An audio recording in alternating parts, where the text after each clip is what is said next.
I thought I could be an exception. Nope.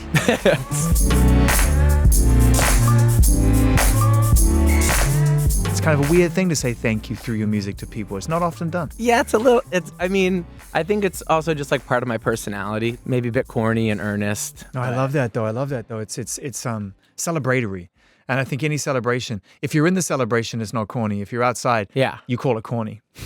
I guess that's true. You know, it was so corny what happened in that room. Why? Because you weren't in it? Kind of. Well, also it's like you don't want to forget anybody. You know what I mean? Yeah. I was kind of doing a parody of like a thank you speech for winning an award. It's dangerous You know what I ground mean? because once you pull that thread, man, there's a lot of people you're going to leave off right at the end of the day. It's like you just almost have to do it at the end. And for anyone else, I forgot. It's like, it Bro. literally is like accepting an award. One of the funniest moments of the album was the last thing I did. We were at Henry's house, who produced the album, like one of the last nights up till like 4 a.m. working on it. And I'm like, oh my God, I forgot to thank Nile Rodgers.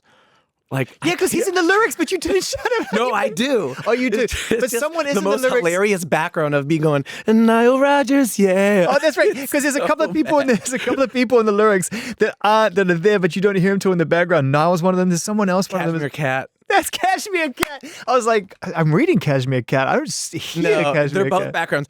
I go, Cashmere Cat. Next bar, Nile Rodgers, yeah. It's so That gets stupid. one. That's the first time Nile Rodgers has ever had a background shout out. That's fucking epic. Which is ridiculous. No, I should have had many at this point. Congrats on the album, man. I know it means a lot to you. More than just a gift for us as fans. I know it was a really important hill for you to climb. You know, you've been climbing it and stopping and then making base camp with the Neighbourhood and climbing another mountain and all, but you've always come back, not to stick with the analogy, but you've always come back to this mountain, this idea of like, I've got to see what the view's like once I've made this album. What's it like? A relief, you know. I'm really happy it's out. I'm genuinely proud of it. I'm just happy that it represents me and I get to represent it as I move through the world at this point. Because, you know, I've experimented so much and had my version of fun and always, you know, kind of done what I've wanted to do. And luckily there's always been a version of my audience that have stuck with me, and maybe some that have been like, I don't know about this. Like we've all been fans of someone or something that We come and go. you lose them sometimes along, or you know what I mean? Money comes, money goes. It's temporary. Hey, brother. Somebody said it, you know what I mean? But yeah, so it just feels, I'm just like relieved, man. I'm just like at peace. And now I had a freak out week last week. Leading up to it? Yeah, just because like, you know, most stuff for me like takes time to like, you know, kind of simmer, like especially once it's out. And I just kind of have to have faith in that process now. And, you know, there's parts of it that maybe it can help to push the music a little bit more. But as far as, and I'm sure, I know I'm the 1,000th artist to come in here and say this kind of stuff, but like, you know, elements of like the self-promotion, social media stuff, I'm not as passionate about as I once used to be. And I have to like kind of be forgiving of myself with that too, because, you know, so much of this, of the whole thing relies on the artist now. It's like our job to do every little part of it, which is also why I'm so grateful to be here today talking to you, because it's like, I know you. Yeah. You know me. Yeah. We get to do this really cool interview. Like, Yeah. you guys have all taken the time to do this. Like, I'm just like, Yeah. if this is what I get, then I'm doing really awesome. And There's a lot that's really wrapped up cool. in that, man. I mean, first of all, you're right. The tools are in the box now for the artist to use. And I think if you're starting out and you've grown into this algorithmic generation of like, okay, it's all random. Like, who knows what's going to pop? But I just got to be ready when it does. And then I go to Yes. work, right? Then I go to work, right? So in that regard, nothing's really changed, because even when you had a label telling you what's going to happen, there were no guarantees. You just had to be ready if it did. Yes. And so I think the work ethic is still there. I think it's just translates different. But for you, you've done the work. You've got the fan base. So your bar is different to anyone else's bar in terms of what you consider to be the foundation for success. Yeah. And I guess for you, well, that's why I'm going to ask you, like, this album is a success already. It's done. It's how you wanted it. I love it. Others will love it. You're going to get great feedback for it. The music will live forever. You've created another body of work that lasts for time. But what do you want to do? If going out there and doing TikTok shit ain't going to be the move, then what? And aside from this, because I love this, but what do you want to do around this album now? How do you want to build on it? Because I'm sure you want to keep building on it. Yeah, I like the songs, man, and I like playing them. And the more you do this, the more you, I think, write and design things to last and to perform. And, I want to be able to play the songs for people. And part of that is like, I hope the songs do get exposed. I said something at, I did like a short run recently, and I said something at my Chicago show, and I referenced a different artist. And I was like, I said to the crowd, I was like, do you remember, like, we all kind of knew who this artist was, and then they put out this one album, and everything like really changed. And like, I know for me, like, I really hopped on board there, and like, who was it? They got to go out on tour. Yeah. It was Casey Musgraves. Yeah. And like, when she got to go out on tour and do the golden hour moment, it was like, that was all her newest stuff. And it's any artist's dream, I believe, to do your newest body of work and have that be the one where people are like, yo, this. Yeah. So then you get to go out and do it, and you already have the experience. Because you're better. Like, oftentimes when you had that smash out the box, and you would have had this with the Neighborhood to some degree, you're learning on the job. Bro. It's like, wow, we've got to pretend now for quite a while that we know what the fuck we're doing. And now you actually do know what you're doing. I think so. Oh, it sounds like it. In some ways I do. Like, like when it comes to performance, I definitely feel like I've like, it's nice growing up too, because I've kind of like chilled in enough of a way. Like, I look back at so many, I can't even watch old Neighborhood stuff a lot of the time because I'm like, oh my God. Well, there was a lot of anxious energy. I remember the first times we hung out, you were going 1,000 miles a minute. Yeah. And there was a lot of anxious energy, and I felt like you were really making the most of time because you were scared of time. It was like, absolutely. Is that fair assessment when you were younger and this thing was happening? I was just moving forward so fast. I still have to slow myself down for doing this, because I'm just prone to doing this. But like, yeah, it was a lot of fear, a lot of instability, not very much security, and also I think delusion, which I know I've heard artists talk about. Like, you need that to a degree, but like thinking, oh, this is my life now. And this is always how it's going to be, and it's only going to be more of this exact thing, like more hits or more invites to this award show or this thing.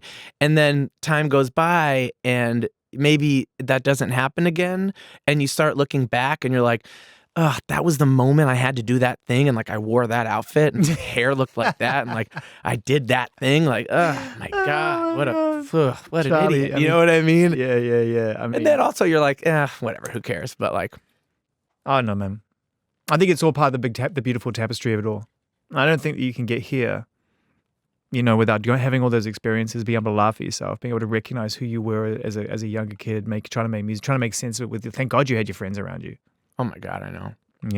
I can't wait for that to happen again. But right now we're focused on this. Yeah. We got this album which is called Wanted. We're going to talk about the last minute name change in a second. But right now we're just talking about thinking too much, because that's, dude, I can relate. Yeah, me and my buddy Dweez always call it like shrug energy.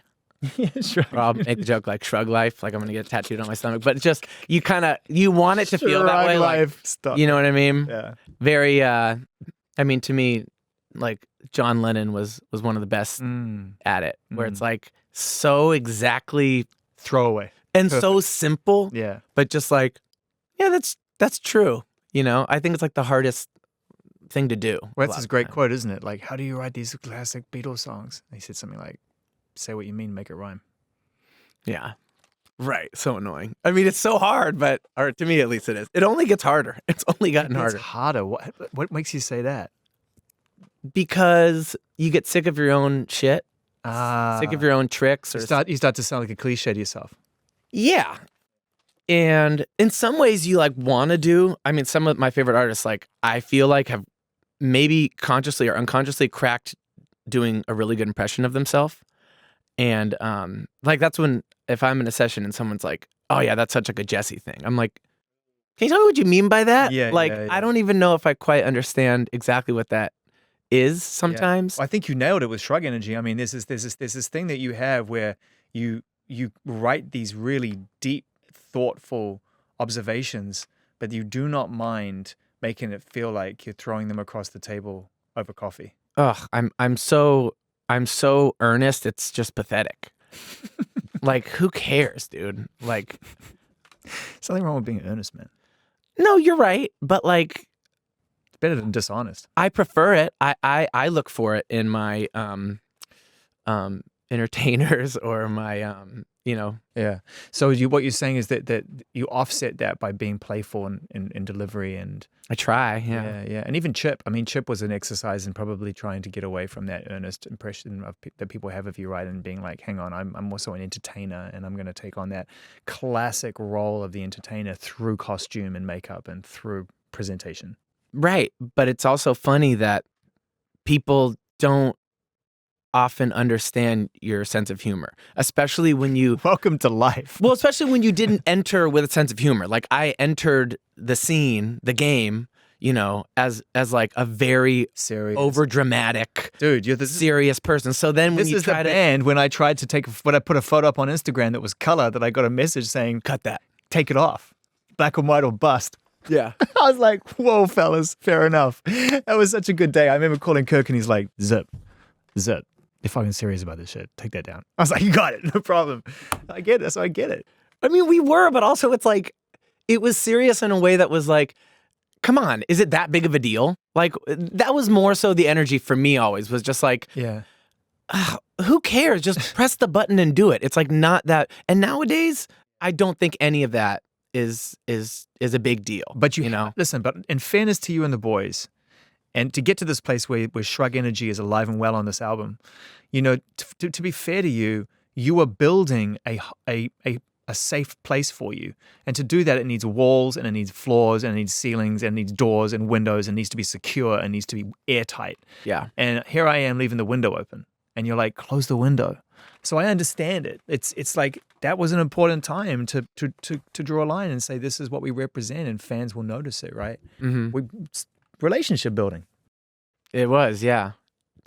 Yeah, and so much of it was unintentional. I don't know how much I was looking at it as honestly, and this goes to this record too, like, so much of this album process for me has been about like, all right, like, it's just me, man. Like, look I grew up my stupid beard, and now I'm just like, you look great. Like but thank you. But I'm just like, I'm used to creating, whether it's a character or like a world of some sort, or just an aesthetic, like, putting a black and white filter on in those days or whatever. Like, and even me like putting my leather jacket back on. Like, I like something that has some sort of like, I'm too aware of what's happening here. Yeah. And like, you need to be able to identity shift in order to do the role. I want to believe I'm a rock star too. Yeah, right. You know what I mean? Someone told me once, it was so funny. A girl at a party once told me, like, you're a really bad rock star. I was like, that's the worst thing you've ever said to me. That's the worst thing you've ever said to me. You cut my identity into a million pieces. Oh, it was perfect though. I was like, yeah. And I kind of love that too. I'm like, yeah, that's kind of good. That's kind of good. You nailed it, I'm trying to think of the great rock stars. I mean, there's still a few around. I mean, you're hard pressed to get past Liam. I mean, he still is that guy. He still walks down whenever Liam Gallagher walks into the studio and is kind enough to talk to me. He'll walk down this little pathway which is on a slope, and everybody feels the same way, right? We all just go, oh, bro, that's how you do it. Yeah. No, he's too quick. It's too quick. Yeah. It's sharp as shit. One of the, I think it's a good time to ask this. I've never really gotten to the bottom of it, and maybe there's no bottom, but how do the boys really feel about this kind of interesting relationship that you've developed as a band and your own personal ambitions? I know the guys do other things too, but the Neighbourhood entered into the environment such a strong bond. It felt like this is a band to get behind, and we did, and we know it still is. But you have, like you said, been on this wild solo, like, hike. You've been on a long hike, and you've covered a lot of ground, and climbed a lot of places to get to this place. And I sort of wonder sort of how the band, how that has been as a sort of overarching generality with the band, watching you go off and needing to do this stuff while they are still the Neighbourhood. I met the guys like, we all grew up in like a, kind of a small town, and there was like local music scene, local like hardcore metal music scene, and we all kind of played in. And we met each other through playing in like different bands, and then I quit playing in that band and started doing my own thing that had nothing to do with that genre of music. Yeah. And then we remained friends, and then eventually we started jamming together, but I had my own thing going, and it was just like a side thing that I did with them. And then the side thing, turned into what it did. Yeah. And even at the beginning, while we were recording our first EP, like the plan was like, all right, cool, I'm gonna do my own thing and this thing. Like Kirk, who and I've been with since the beginning. Yeah. Puts the man in manager. Yes, absolutely he does. But like, that was the plan until it was like, you know what, maybe we'll just focus on this thing. Yeah. And then we did. And even still, like, I've put out, this is like my, third or fourth solo project that I've done. So it's always just kind of been this way. So, you ask how they feel.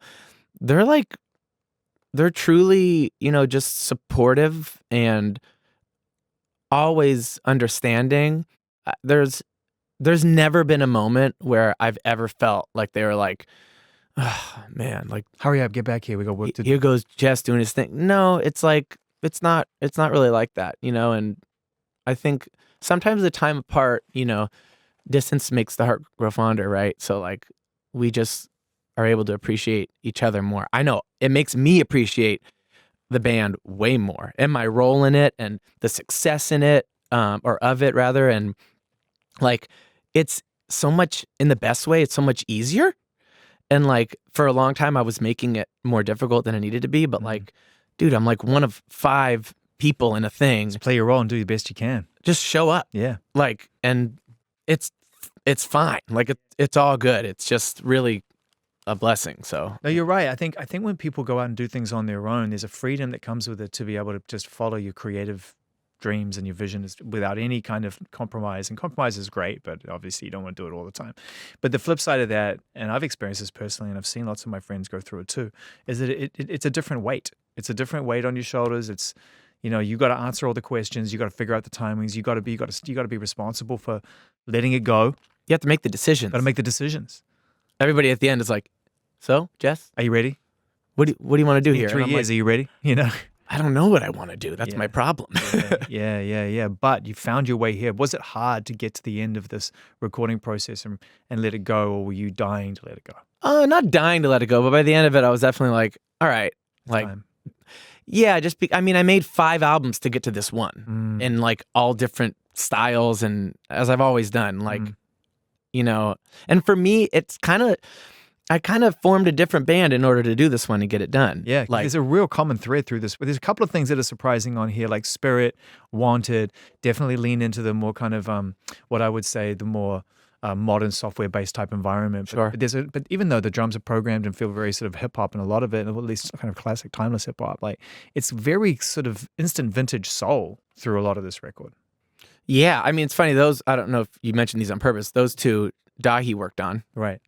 And then, but then Henry Quapis, who did the rest of the record, and Michael Harris, kind of came in all together. Yeah, and a lot of that vintage soul vibe you're talking about, I think, comes from Henry. It's just like leaning into the more like, I guess, R&B parts of how I write. Yeah. And Henry really gravitates more towards that and kind of like, lifted me up and pushed me in that direction. Okay, let's just get into the concept of writing about relationships and how challenging is it to be honest in that environment, to truly be honest to yourself, and to have self-awareness about your own role in the breakdown of relationships, but also, to write about other people as well and walk that line between what is only personal to you and will become public to everybody else. Is it hard to do as a writer? Yeah, depending on, I get to be an example, and that's all I think any artist gets to be. So it depends, I hear a lot of people say things in certain ways that, like, I'm like, maybe this is I'm too much of a pushover sometimes, but like, or maybe this is because of my experiences or some of the the assumptions that have been made about me. Which we're not going there, but I'm just talking about the concept of writing. When you're on the other side of it, I'm just saying, I want to see things from every single angle. Like I want to be able to, most of my songs might start out in a place where, like, I don't like finger pointing music. If I'm ever going to point a finger, I'm always going to like end up in front of a mirror by the end of it. Yeah. And like put it back on me. Yeah. It's an exercise in understanding yourself, is what you're saying. Yeah. That's what that is to me. No better is like it's having a proper word with yourself. Well, and also like I'm always going to maybe go towards the side of, especially nowadays, like where truth is so relative. I'm just kind of like, maybe I'm wrong. Maybe I am wrong. And like, I just am not going to have so much self-conviction to be like, no, I'm right. I know. Maybe I'm not. And I just didn't ever realize it. And I'm like, just trying to fucking listen and take in that perspective. And be a little kind to yourself as well, right? Because at the end of the day, man, you come out there and you're on display, you're in front of people admire you because of your talent and what you do with the band and stuff. And so you want to present the best version of yourself. You want to be a bad rock star, right? You want to present the best version of yourself and come across like a good person. But man, everybody can be a dick sometimes. Everybody, right? And that's what that song is great, because it's just like, okay, I guess there are times when I am the same, because we all have the capacity to be the same. Yeah, I thought I could be an exception. Yeah. Nope. that's not going to happen, you know. So where's the growth in those realizations? How does it help you move on and be better at relationships and be better at doing things? Like, do you find that writing songs about things like that allows you to better understand yourself? I mean, usually I'm not thinking how something's going to affect me or somebody else later, especially if I'm like really, out of love and passion in a moment. And then time goes by and you see how maybe it did affect somebody else, or like maybe they didn't say it in the moment, but they come to you later and they're like, yo, remember when you said this thing? Yeah, well, this really made me feel this way. And I'm sitting there like, oh, like I was just like, you know me, like I just like talk too much and I say everything. And like, I might've said that, but I also said this thing. And you remember and it's like, kind of learning to choose your words and be a little bit more delicate. Thoughtful with your thoughtfulness, man. It's a trick. It's a real discipline. It's a real discipline, especially when, you're in a situation where an enormous part of what drives you is to express yourself. So you're not just going to do that on song. You're going to be expressive throughout your life. It's like it's expression is what you do. You're an expressive human being. Are there times when you're not expressive? Because you also I've always felt, Jesse, and as long as I've known you, a long, long time now, that there is an insular side of you that you keep to yourself, that you are quite comfortable tucking yourself away and not being expressive and having solitude. Yeah, now more so, I feel that way. I think some of it's just out of fear.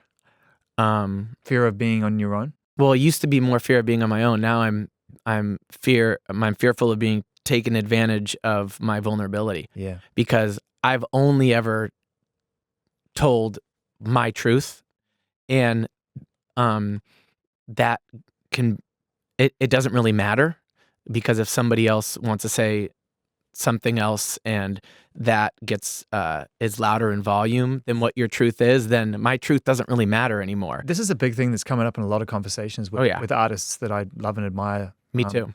Yeah, which is that it's getting really challenging and tough to be vulnerable through your art at the moment, because the repercussions of being truthful, once you release the music, is that it just becomes chum in the water. It's fodder. It's stuff to pour over and pull apart. And it's always been like that, but that was what you did in the privacy of your own home or in your own space. Now it's very hard to not be accessible.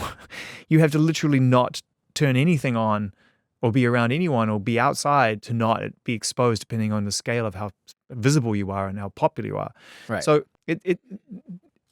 I'm trying to figure out how we can kind of support as fans, not just in terms of our job here at Apple, but as fans, and how we can be better fans, if that makes sense. Because I would hate the disconnection to affect the relationship between the artist and the fan, and affect you. And there's a point here, like, how far am I willing to go in my songs when the repercussions are just too great to imagine? Like, do I really want to have to answer to that for the next 10 years? Well, what's frustrating... Does that make sense? Yeah, it totally makes sense. What's frustrating to me is that, like, I've trying to feel like you're explaining yourself for something that you've already explained, but then somebody else interpreted in a way that isn't you meant it, and then you're in a loop at that point. Yeah, because it's just like, I mean, you could even hear it in my voice and maybe in my character. You have known me for a long time, but I feel a bit like at this point because, like, yeah, when you've only fully exposed yourself and been so honest, and then it gets turned into something else that it just wasn't, or people put string things together and make a puzzle or make a story that they want to believe, which I don't blame them either. Like look at all the stories we hear every single day about all these figures and people and politicians and artists and everything that you find, there's a lot of them going on right now where it's like, 20 years go by and you're like, this was actually happening. Like, I don't blame anybody for actually thinking that whatever I'm telling them isn't the full truth. You're right. Right. I don't blame anybody.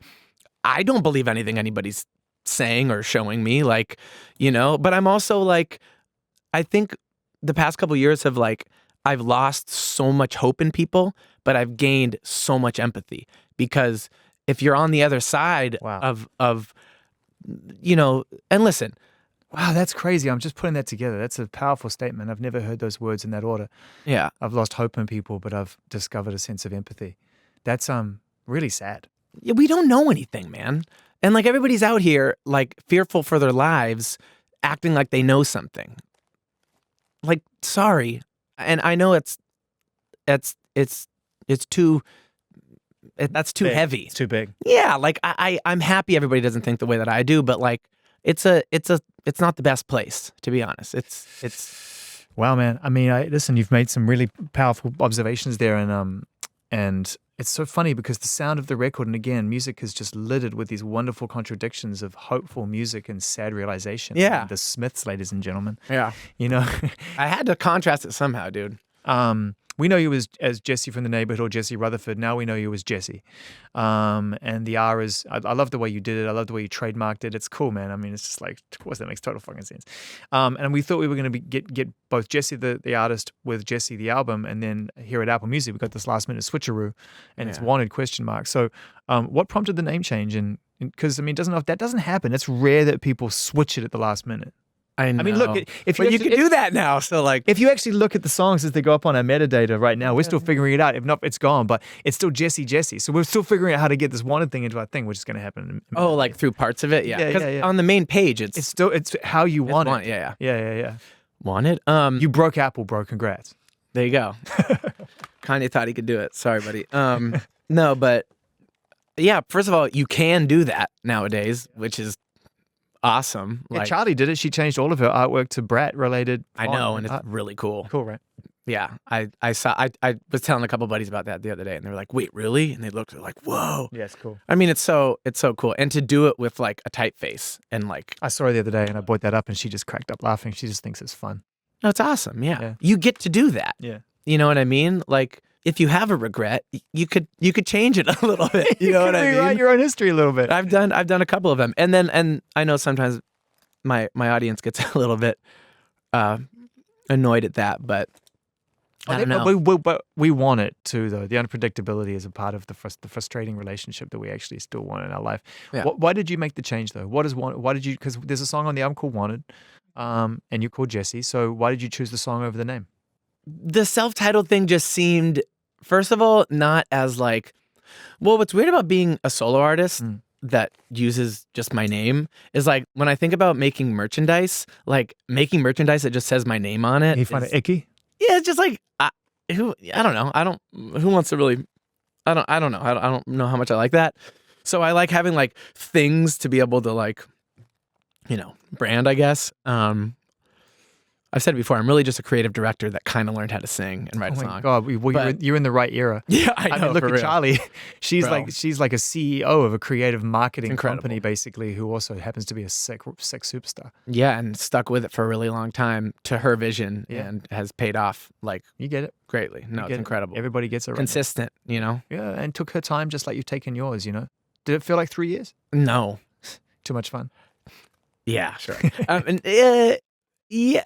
It just goes by so fast, this time thing. And I'm just kind of Yeah, like sometimes there's songs, some of the songs on this album I wrote 5 years ago. Crazy. Or like started and didn't really do anything with. Like I'm just overwhelmed with different ideas that I have backlogged. I don't have a computer. I haven't in years, and I'm so happy about that. You don't have a computer? No, because it cuts off like so many ideas that like I can never even think about anymore. Because I'm like, my old computer. So you're literally just doing voice memos and just then you take them and you develop them from there. Or like, yeah, phone and iPad. Like I'm a GarageBand guy. Right. So, I think it's a great DAW. And then, I have other people that I go to that turn the ideas into. So you're worried if you had a computer, you get just lost in your own creative like thrash, just like 150 things on Logic that you never finish. For sure, because I've done that. And also just like, I like less stuff. Yeah. If I can. Yeah. You know what I mean? I like limitations and stuff. Does that carry over into your lifestyle? Are you a feng shui cat? Do you have less is more in your house? Not enough. It's pretty embarrassing. I still haven't figured out how to like put together a home. I have like, all I have is clothes. Like I just have way too many clothes and it's so confusing. Would it be safe to say your house is somewhat barren? Yeah, no, I mean like, I have the essentials. So you have sound like such a dude right now. I'm like, I got a couch and TV. Like, there's a little more than that, and it's like dude rights. Yeah, exactly. I'm the first one that should be screaming that right now, right? Or the last one rather. The last one. But no, it's just, nobody would dude rights listening big to know better. By the way, exactly. FYI. They're big decisions to me. Like clothing are just like. If I buy it and I never wear it, or I wear it once or whatever, or like, it's just like they're smaller. But like to think of like, You sound like a hoarder, Jetsy. The picture you're painting is kind of desperate. Well, I don't collect anything else. So all my memories are with my clothes. Like I could look at like a pair of shoes and be like, yo, Lollapalooza 2004. You know what I mean? Like that's how I like remember things. But yeah, like home things are it took me, I've lived in my place for 2 years now. It took me a year and 8 months to get a sofa. What were you sitting on? I had a different couch, but it just wasn't the one. You know what I mean? Like, I ended up just with like a big black leather couch, and it's awesome. Oh shit! But it's like so simple. Like I thought I wanted like. Do you sit on it with your leather jacket on? This is like some 80s like Sunset Strip I have dream. to. That's how I get ready for this interview. Leather on leather? Mm-hmm. Leather on leather. Believe it. Believe it. That's what you gotta do. Is you gotta make yourself a heavy metal record next. Or at some point. Leather on leather! I got a heavy project. It's only on YouTube though. On my leather! Exactly. All right, so you're the singer. No, I'll figure out how to program the drums or something. Anyway, I was singing over the exclusive you were giving me with it. You are making a heavy project? I have a project with a couple friends, yeah. But we haven't put it on streaming yet, but yeah, thanks. Yeah. You'll get it soon. I'm excited. So, okay. You want to go play these songs live because it's not that you're going to pump the algorithms with this thing, and I respect that. And by the way, you're not alone. More and more people are walking away from that experience. I think that's part of the generational turnover now, is that people are like, okay, if it's random and I have to fill it just to get it with a shot of being noticed, maybe I'll just fill it when I want to fill it. I just don't think it's in my control. Yeah, like it's not. It's definitely not. No. And by the way, there was a time when I joined, and it felt like you could. It felt like there was actually like little things. Oh, I know how to get this in front of people who want to see this. And then they were like, oh, no, you don't. We're going to change it. Yes. Actively it's true. make it. There was a way. Yeah, dude. There was like a blueprint. Yeah, people were actually starting to use it as a marketing tool, and they were like, that is not why we made it. Right. We didn't make it to be controlled. We made it to be out of control. They nailed that. Yeah. They really did. Because fuck, man, if I, like, sometimes I put my shit on there, I'm like, really? This person, like, how are you not going to put this shit in front of 20 million of their followers? What are you talking about? We have one trade here. I go and spend all my time and my money, or the company's money, making cool stuff, and I give you this clip for free. All you got to do is put it in front of the audience. You can't even do that? Yeah, your own audience. This is a terrible relationship. This is a dysfunctional relationship. Yeah. Well, that's weird, man. Because it's like we do have to accept that they are relationships. We spend a lot of time on these things. That is a relationship with something. Yeah, absolutely is. Yeah. Yeah, as like much as people want to say it's not real, like the internet's not real, this is real. It's all real. It's all blended together and affects our everything. thought process quite a bit. Yeah, dude, it's affecting and our everything. opinions. Yeah. Yeah, when we're seeing it completely and utterly change the boundaries, both geographical, spiritual, religious, and political of the world. Yeah. In real time. Heavy. So you're going to go and play these songs live. Getting back to my question, which is you're going to go play these songs live. You are going to tour this thing. Well, I would, yeah. I mean, that's I would like to. There's been a lot of talks about to go about that. Did it feel good, the shows and reading and leads and stuff? Did it feel cool? Yeah, parts of it did. I really love playing the new ones. And it's fun doing neighborhood stuff too, of course, because Play Sweater Weather. You're gonna get that. Honestly, luckily, dude, kind of lucky. I like doing that one, so I did it at Reading. Yeah. But the rest of the shows, I didn't do that one. But I played softcore, which is one that has came up. Back to that conversation. We don't even have a TikTok, but it keeps coming back. Well, I mean, everything. I mean, the band is I think 5 times bigger than when we went on a break, a few years ago. So didn't you step off the road at the Hollywood Bowl? Yeah, that was the last show we played. Yeah, it's incredible. It's a beautiful, but it also comes down to you keep showing up with great music. And at the end of the day, if you keep feeding us with stuff that we love, we're going to stay loyal. We may go and listen to other things. That may be the hot new thing. I may be over here, but it's not like I'm not going to be excited when the Neighbourhood come back. I'm going to be really excited when the Neighbourhood comes back. It's pretty cool. I feel like I can view it almost as a fan now with my time away also. And it does kind of feel like that in a really special way. There must be a sense of relief there for that in terms of, we talked when we began this conversation, bringing it full cycle, the fear that you felt as a young person trying to figure out whether I could hold on to this thing, the fear of time. Do I have enough of it? Yes. Can I make the most of it? It's totally understandable. I think anybody of a certain age who kind of knows what they want is driven by the fear of what if I get it and then what if I lose it, right? And now it must be nice to get to a point in your life where, I guess you're in your early 30s, where you're able to sit down and go, it's going to be cool. The band's there and we're good. Yeah, I have a foundation. Yeah. It's the house. Yeah. I'm feeling the benefits of it. Really only started happening the last couple of years, where it's because in a weird way, this is kind of a paycheck to paycheck industry. Oh, it's not even weird, a statement. It totally is. That's why people get back. That's why bands get back together. Sure, yeah. There used to be a list of about 150 bands. Everyone was waiting to reunite, and now there's 3 on there. No, Oasis have just reformed. Now there's 2 on there I can think of. The Smiths, White Stripes. Whoa. Maybe 1 or 2 others that I'm missing. But everyone else is come back into the fold, because it's great to play and you want to go hang with your friends and you want to go and get back together, but also it's paycheck to paycheck. You can't live on records and you're not touring forever. Very few people. Maybe not forever, but I'll tell you right now I am, and it's working. And that's awesome. It's wild, because for so long that absolutely wasn't what was happening. It was only touring, for us. Not that that's a bad thing. It's an amazing gift that we get to be able to have the opportunity to do any of this stuff. But in the age of streaming, we're it's wild. And what's cool about that as well is that in some kind of magical, beautiful contradiction, the real reason for this is because TikTok discovered the song. Oh, it's awesome. It's the best. No, really. I do think as far as social media goes, it's the most I've smiled on social media in years.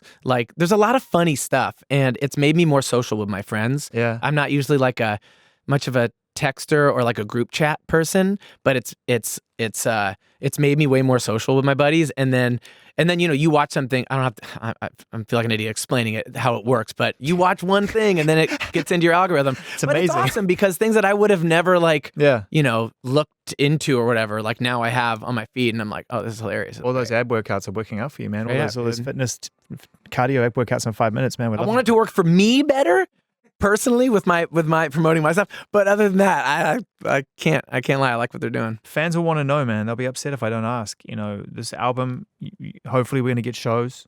It's a beautiful body of work. It's days old. It's called Wanted. Look for Jesse. The cover's great. Really cool moving images on Apple Music, by the way, as well. Looking adorable. But they'll want to know where you are with the guys. And the Hollywood Bowl seems like yesterday, and also seems like ages ago. Yeah, for real. So what's the sort of move, without distracting from this project? What's the hope? I love my friends, and I miss hanging out. And when we started, we were all teenagers living in the same neighborhood and hanging out every single day, and going to shows and going in and out and playing soccer in the parking lot or whatever else we used to, just hanging out all the time. And you grow up and you have your own lives, And every time we get together, it just feels like home, not to be punny at all, but like it really does. And the holidays are coming up, and I feel like just want to be with my family, and those guys are like my family. So definitely going to be spending some good time with each other. Great. Yeah, and I feel like there's always a we like being creative with each other. I like most of my relationships are creative relationships. If I don't feel like I'm building something with you, then I don't know. Maybe I'm not the best at being in a relationship. You know what I mean? I want to create something. So that's usually where my head's at. I love that. Great answer. Thank you very much. We'll look forward to whatever it is that you and the boys get back together and decide to do, and when you decide to do it. Raise a glass to you, man, on this album. A toast to healthy relationships and friendships and more creative, you know what I mean? Dude. It's beautiful, man. It's a beautiful body of work. It's called Wanted. It's by Jesse. Thanks for coming in, brother. Always good to see you. Thanks so much, dude. Thanks, guys.